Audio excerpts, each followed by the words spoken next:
চলতি আইপিএলে চেন্নাই সুপার কিংসের হয়ে বাড়তি একটি ম্যাচ খেলার সুযোগ থাকছে মোস্তাফিজুর রহমানের সামনে। ফ্র্যাঞ্চাইজিটির অনুরোধে একদিন বাড়ানো হয়েছে বাঁহাতি পেসারের ছুটি। প্রাথমিক অনাপত্তিপত্রে মোস্তাফিজকে চলতি মাসের শেষ দিন পর্যন্ত ছুটি দেওয়া হয়েছিল।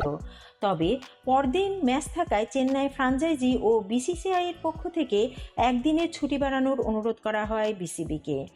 তাতে সাড়া দিয়েছে দেশের ক্রিকেটের অভিভাবক সংস্থা। মোস্তাফিজকে আইপিএল খেলার ছুটি দেওয়া হয়েছিল 30 এপ্রিল পর্যন্ত। তবে সূচিতে 1 মে চেন্নাইয়ের একটি ম্যাচ আছে। তাই চেন্নাই ও বিসিসিআই আমাদের অনুরোধ করেছিল সেদিন যেন থাকতে দেওয়া হয় মোস্তাফিজকে।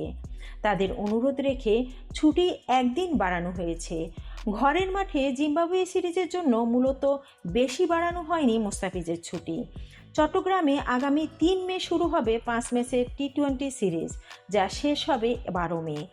এরপর 3 ম্যাচের টি-20 সিরিজ খেলতে যুক্তরাষ্ট্র যাবে বাংলাদেশ। ওই সিরিজ শুরু 21 মে।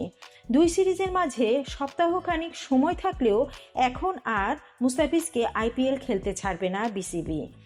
আইপিএলে এখন পর্যন্ত বেশ ভালো বোলিং করেছেন মুস্তাফিজ। 5 ম্যাচে 10 শিকার ধরে উইকেটের তালিকায় 3 নম্বরে রয়েছেন বাংলাদেশের বাঁহাতি পেসার।